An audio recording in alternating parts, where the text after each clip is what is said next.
This is Michelle Gramoglia, the president and CEO here at Woodland Pond, and this is my weekly address for a Tuesday. So today is Tuesday, February 7th, 2023. Let's see, I've got a couple of things today. The first is we've got some great things going on this week in the PAC. Today at 2 p.m., we've got a handbell concert of the African American Spirituals in observance of Black History Month. So if you have missed or have never heard our handbell concert ringers, you shouldn't miss that. They are fantastic. So you definitely want to catch them today. The next is tomorrow, we are going to have a wellness lecture in the PAC, and that is going to be healthy living for your brain and body. And that is going to be a presentation by the Alzheimer's Association. And that is really going to be fantastic. So don't miss that. That again is tomorrow in the PAC, and that is going to be a wellness lecture, and that is going to be healthy living for your brain and body. This is something that's really important. And I think that for those of you that have really been trying to focus and emphasize those things that you can work on for total mind and body health, these are the kinds of things that you really want to focus on. So go ahead and attend that.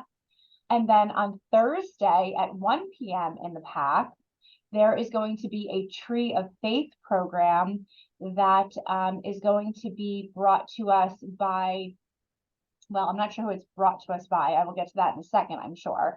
But it's going to be with the SUNY New Paltz campus pastor, Michelle Ledesma Bear. It's called Feeding the Minds, Bodies, and Spirits of the New Paltz campus community. And this nicely leads into the Interfaith Committee's food drive to benefit the food pantry at the SUNY Christian Center, which starts this Friday through next Friday. And folks can leave donations in the boxes that will be provided in the mailroom. And that's a food drive for the student at the Student Christian Center. And I think that the food drive most likely benefits the students at SUNY New Paltz. That is just a guess. So I will, obviously we can verify that. And I'm sure there's information about that somewhere. I'm just kind of speculating, but that's what has been done in the past. So let's go with that. I'm sure someone will correct me if that's not correct. That's what's been done in the past. And I know if they're doing the food drive on campus, I would say it's a safe guess that that is what that is for. And a list of items of what they need is also going to be posted or is posted in the mailroom at this point. And last but not least, for calendar items, oh, I'm sorry, there are two more calendar items. This Friday, there is a blood drive in our PAC. We historically have always done blood drives. There is one in the PAC this Friday. It is completely signed up. There are no slots currently available, but it is in a waitlist status. Thank you so much to everyone that has signed up. That's absolutely fantastic. I know that I tried to sign up, but I had to waitlist. As you probably know, blood supply is critical right now. If you can give blood, certainly that applies to staff. Residents certainly can give blood. There are some criteria. Please do give blood if you can. Donate blood, I should say. It's in desperate supply. Everyone, it's something that you can do to help your neighbor in need. Donating blood is a wonderful gift, and certainly if you can do that, you should. Because of some things this week, Deborah's yoga class and Simple Melodies will be in the classroom, and there will be no variety film this week. Moving right along on the items to be talked about in the weekly address, a couple of very important things have come up from a safety perspective that I just wanted to let you know about. The Ulster County Department of Health is the regulatory entity that oversees our pool. And they were in for their annual inspection a week or two ago. And they slapped us on the wrist pretty hard on something that is very important. And I have to emphasize this over and over again, and you will be hearing about this from us. The rule in our pool is that at all times when someone is in the pool, there must be a human being on the pool deck. So I know that people don't really like that. And so folks tend to take liberty with the fact that when we say that you cannot swim alone, that oftentimes you will swim with two people in the pool, or more than 2 people in the pool, and you will say, well, I'm not swimming alone. But if you read the pool rules on the deck, which are County Department of Health rules, who are our regulatory agency, and as Tom likes to say, the agency having jurisdiction, the rule is someone has to be on the pool deck. We cannot have anyone swimming when there is not an adult on the pool deck. So we are going to have to enforce this. Otherwise, we are going to have to revoke swimmers' pool use. We're not going to have a choice. So when you are swimming, you need to have someone on the deck. We cannot have 2 swimmers in the pool and no one on the deck. It's not safe and it violates our pool use permit. So we have placed signs on the entrances to the pool, and we will be enforcing this. This is not to be punitive. This is to ensure that we can allow continued use of the pool. So please do adhere to that rule. That is not our rule. Again, that is the county rule, and we do need that to be adhered to. Please do be respectful of that. The next is we are making changes to the use of the wood shop. And this is because the access to the wood shop has become a little bit uncontrolled to a level that we are a little bit uncomfortable with. And so we will be changing the locks on the wood shop so that we do have a little bit more accountability as to knowing who is in the wood shop at all times. This is a safety feature. So we will be changing the lock on the wood shop. If you have a key to the wood shop, we do need you to turn that in at concierge as soon as possible. We will be changing the lock on the wood shop, and anyone wishing to use the wood shop, you will need to sign the key out at concierge each time you wish to use the wood shop. We do ask that as often as possible that you do utilize the wood shop with a buddy. It's really important that you do that for safety reasons.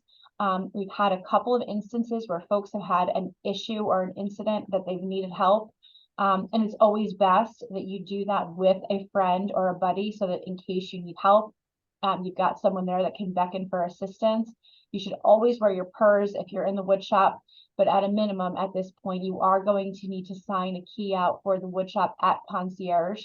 So if you do have an old key for the wood shop, please do turn that in. And again, we are changing the lock on the wood shop, so you will need to get that from concierge going forward. We will place a sign on the door if we haven't already, so that you know and are not surprised by that, but you will need to get that key from the concierge. The next thing is you will have seen this announcement. If you haven't seen it, you will see this. We are asking that folks, as much as we like to see you come in and say hi in the outer offices here, if you haven't been by lately, you will see that we are now up to having 6 of us in the outer office here of my area. We are just continuing to grow staff. We are adding staff to be, continually meeting the needs of the residents everywhere on campus. And this building was just not conducted with a lot of space for staff. So we're just continuing to add staff where we can. And this outer office area is just kind of like Grand Central Station. It's very hard for us to get our work done with any kind of focus. And so we have just had to, unfortunately, ask everyone to just kind of stop sticking your head in and saying, oh, is so-and-so in there? Is Michelle in her office? I just need 20 seconds. Is Tanya in her office? I just want to say hi. Is Jason in his office? I just need to peek my head in for a minute. Because it happens all day long. And as much as we love to see you and say hi, all of that it's very distracting and makes it very hard for us to get our work done. So what we're asking is, of course, we have open door policies and absolutely are here to help you with things that you need, issues, questions, work-related things. So please just stop in at concierge and they will give us a ring on our phone to see if we can, take a minute to address an issue or a question. But the right way to do that at this point is to truly to stop at concierge. They will ask us if we have a minute for a quick meeting. Otherwise, my assistant will get you on my calendar.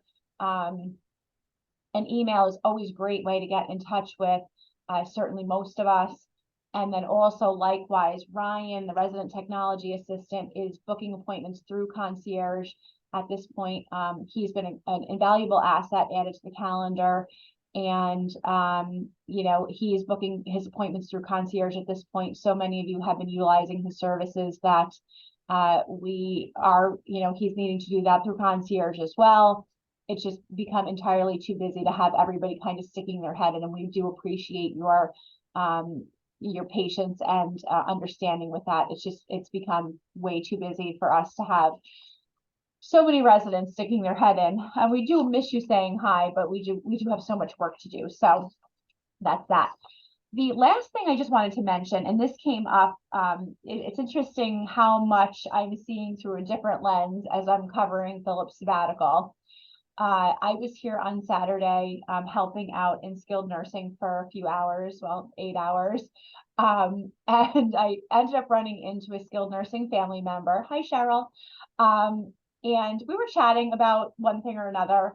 And we were talking about how she was, you know, thinking about getting some folks together here on campus to do something that needed some space. And you know, her dad is in one of the levels of care in the health center. And, you know, it occurred to me as we were talking that although her father has been here for some time, and although he didn't begin his life at Woodland Pond in independent living, that she didn't realize that the entire area of the campus, the community building, the community areas of the campus was just as available to her and her family as if he had begun in independent living.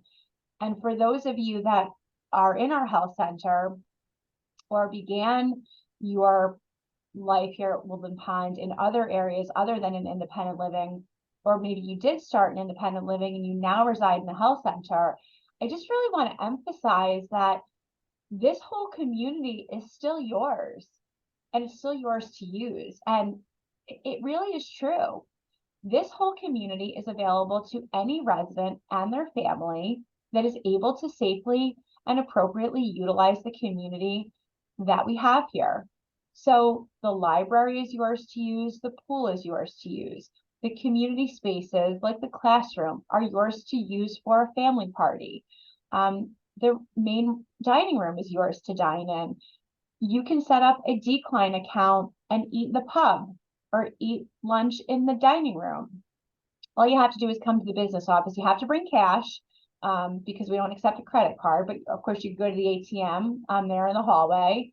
But all of these spaces are just one set of double doors away. All of these spaces are for you to use. Complimentary coffee is here 24/7 in the pub area. The bank, you can use the bank. You can set up an account right there at Sawyer Savings Bank. Dedrick's is available to everyone that comes in the doors. That's open to the public, not just independent living residents, not just staff, not just health center residents. It's open to anyone off the street. Same thing as Sawyer Savings Bank. So everyone is open to use anything here on campus. I feel like we've done such a disservice to everyone that, you know, a family member that's been here for, you know, so long had no idea. And I apologize to all of you for that. And I vow to do better. And I'm going to learn many things through the next 9 weeks of this sabbatical. And that's just one small thing. So if you have questions like that, or as these things come up, I will do better. And I'm welcoming this opportunity and I'm really enjoying it. So that's just one small thing. So if you have questions like that, of course, you know how to get in touch with me. The last thing I just wanted to mention as I go through this weekly address, we do continue to see COVID cases. We have completed the exposure testing that we had as cases started in assisted living last week in residence. We, through the completion of that testing, we ended up with the 3 original cases last week. We did have 2 more residents that tested positive in assisted living, bringing our total to 5. So that testing is now complete, the multiple rounds of testing from the exposed residents. So we are at 5, and that testing is now complete. So we will not do any additional testing We will continue to just monitor, of course, all residents in the health center. And of course, if anyone becomes symptomatic, we will test. That's typical. Same thing in independent living. Any staff, any residents that become symptomatic, we have copious amounts of tests, and we will, of course, test anyone that wishes to be tested. So we've got 5 residents, and in total, we have 3 staff that are currently positive as well across campus. We currently have no one positive for the flu or RSV that I am aware of. But there are sicknesses and illnesses kind of all around. So everyone just kind of, keep an eye on your health symptoms. And I hope you all take care, and I hope to see you soon. Thank you. Bye-bye.